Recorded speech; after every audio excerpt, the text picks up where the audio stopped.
புதுக்கோட்டை மாவட்டத்தில் Marxist communist கட்சியினுடைய 24வது மாவட்ட மாநாடு கீரனூரில் சிறப்பாக நடைபெற்று கொண்டிருக்கிறது.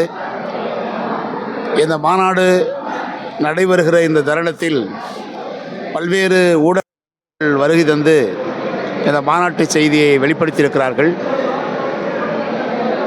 குறிப்பாக புதிதாக துவங்கப்பட்டிருக்கிற யூடியூப் சேனலில் யோகி தமிழ் நியூஸ் இப்போது புதுக்கோட்டை மாவட்டத்தில் மிக சிறப்பாக வலம் வந்து கொண்டிருக்கிறது.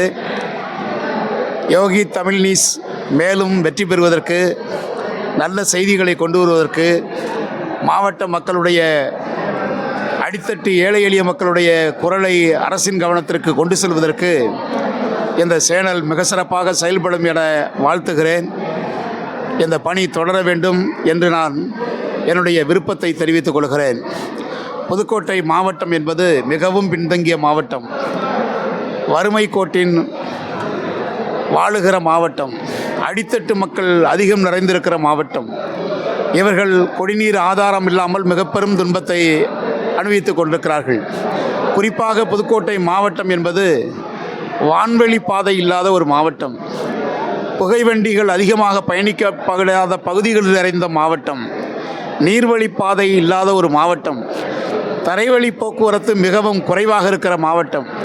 ஆகவே வேளாண்மையும் தொழில் வளர்ச்சியும் மிக பெரும் சவாலாக இந்த மாவட்ட மக்களுக்கு இருக்கிற காரணத்தால் இந்த மாவட்டத்தில் வாழுகிற 16 லட்சம் மக்களும் ஏதாவது ஒரு வகையிலே பாதிப்புக்கு உள்ளாகி இருக்கிறார்கள்.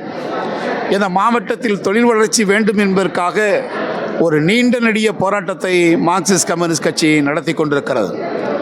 குறிப்பாக கொன்னண்டார்கோயில் ஒன்றியம், கரம்பக்குடி ஒன்றியம், கந்தரகோட்டை ஒன்றியம், அண்ணாவாசல், குளத்தூர் பகுதியில் ஏதாவது ஒரு வகையிலே கனரக தொழிற்சாலைகளை, சிப்காட் பகுதியை கொண்டு வர வேண்டும் என்பதற்காக சட்டப்பேரவையிலும் நான் வலுவான குரலை எழுப்பியிருக்கிறேன், அரசின் கவனத்தை ஈர்த்திருக்கிறேன். புதுக்கோட்டை மாவட்டம் முழுவதும் கனரக தொழில்களை துவங்குவதற்கு ஏராளமான வாய்ப்புகள் இருந்தும் அதற்கு எந்தவிதமான அனுமதியும் வழங்காமல் கவனக்குறைவாக இருக்கிறது ஒன்றிய அரசு, மாநில அரசு என்கிற ஒரு கவலை இந்த மாவட்ட மக்களுக்கு இருக்கிறது. ஆகவேதான் புதுக்கோட்டை மாவட்டத்தை தொழில் வளர்ச்சி நிறைந்த மாவட்டமாக மாற்றுவதற்கு முயற்சி எடுக்க வேண்டும் என்று மார்க்சிஸ்ட் கம்யூனிஸ்ட் கட்சியினுடைய 24வது மாநாடு கீரனூரிலே தீர்மானம் நிறைவேற்றிருக்கிறது. அதை போன்று ஒரு மிகப்பெரிய வாய்ப்பு என்பது வேளாண்மை சாகுபடி தான். வேளாண்மை சாகுபடியில் ஈடுபட்டிருக்கிற வேளாண்மை குடிமக்கள், விவசாய தொழிலாளிகள் தங்குவதற்கு வீடு கூட இல்லாமல் இன்றைக்கும் நத்தம், காட்டு புறம்போக்கு, கல்லாங்குத்து புறம்போக்கு, நிலுவை புறம்போக்கு, நீர்நிலை புறம்போக்கு என்கிற வகையில் பல்லாயிரக்கணக்கான ஏழை குடும்பங்கள் வீட்டுமனை பட்டா இல்லாமல் கூட அவதிப்பட்டு கொண்டிருக்கிறார்கள். 1,50,000க்கு மேற்பட்ட நிலங்கள், 1,50,000 ஏக்கர் நிலங்கள் இன்றைக்கும் இனாம் நிலங்களாக சாகுபடியாளர்களுக்கு பட்டா கிடைக்காமல் அவதிப்பட்டு கொண்டிருக்கிறார்கள். ஏறக்குறைய 1,50,000 லட்சம் ஹெக்டர் நிலம் வனக்காடுகள் என்கிற அடிப்படையிலே ஆரஸ்பதி மரங்களை நட்டு வைத்து இயற்கையை சீரழிக்கக்கூடிய ஏற்பாடு என்பதுதான் இந்த மாவட்டத்தில் நீடிக்கிறது. ஆகவே இந்த மாவட்டம் என்பது புயல் மழை வருகிற போதுதான் மழை பெய்கிறதே தவிர இயற்கையான மழை நீரை கூட பெற முடியாத ஒரு மாவட்டமாக புதுக்கோட்டை மாவட்டம் இருக்கிறது. இந்த புதுக்கோட்டை மாவட்டத்தில் நிலத்தடி நீரை பயன்படுத்தி போர்வில் அமைத்து மின்சார பம்பு செட்டு உதவியோடு வேளாண்மையிலே ஈடுபட்டு கொண்டிருக்கிறார்கள். அவர்களுடைய குடும்பங்களெல்லாம் மிக பெரும் துயரத்தில் நின்று கொண்டிருக்கிறது.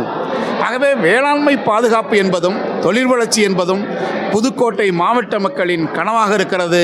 அந்த திட்டங்களையெல்லாம் நிறைவேற்றுவதற்கு ஒன்றிய அரசை, மாநில அரசை இந்த மக்கள் மாவட்ட மக்கள் கேட்கிற போது உங்களுடைய தொலைக்காட்சி சேனல் யோகி தமிழ் நியூஸ் செய்தி சேனல் மிக சிறப்பாக நீங்கள் செய்திட வேண்டும் என வாழ்த்தி நிறைவு செய்கிறேன். வணக்கம்.